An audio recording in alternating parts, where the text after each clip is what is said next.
It's a really common thing, but I really like playing with Legos. They were like one of my favorite things to play with. I would just get, like the big buckets and like not like, stuff with instructions or anything, and I would just like see what I could do. For 20-year-old Dylan Bish, it all started about 3 years ago with a YouTube video shot on a drone racing through the woods. When you've never seen anything like it before, and then to see this guy who's like, doing 60 through tiny holes, like 2-foot holes, and he's doing flips and rolls. I was like, wow, how do I do this? So rather than going out and buying a drone, Bish started researching how to make one. Online resources will tell you, like, it's best to build your first drone so that when you crash, not if you crash, when you crash, you're very familiar with what's in there so that it's easier for you to repair. Ever since then, Dylan has been joined by hundreds of students, engineers, and hobbyists across Western New York, all dedicated to building, flying, and sharing the views from their own custom drones.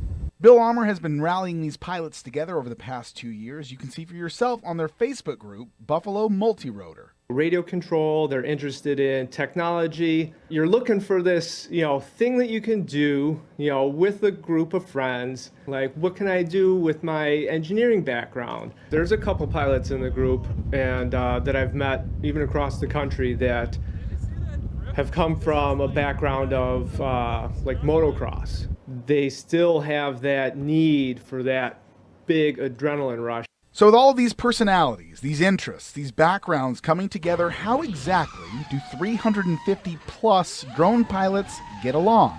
A quick trip out to Buffalo's Silo City, where seasoned drone pilots are teaching some of the newer pilots a few tricks. I'm not that good, so. I like to crash. It's the first time Joe Jarris has ever flown his custom drone at Silo City. As he performs some of the incredible mid-air tricks he's learned over the past 5 months, he's also learning about some tricky obstacles and hazards to avoid. Water back there is kind of scary when you're trying to flip over that top bridge or that one down there. If you try to go underneath it and then pop up, you can't see the water anymore, so if you lose connection or lose video and you fall out of the sky.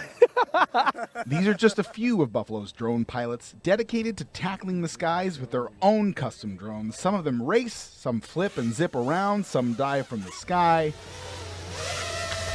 Where's my quad? And some crash. Part of what I like is, exploring. I have three-dimensional exploration of this area.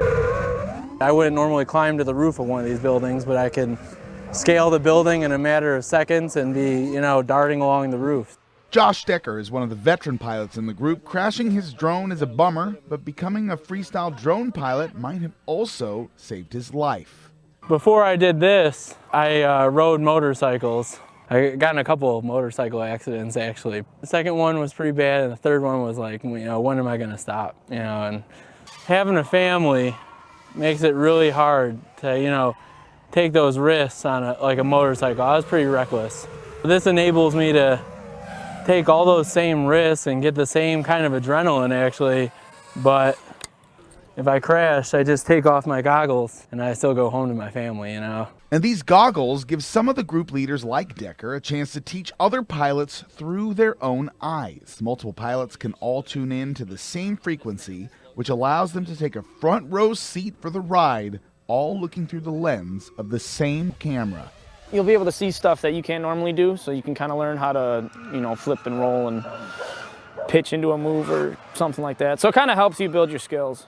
And you always pretty much bond quickly because you just fly.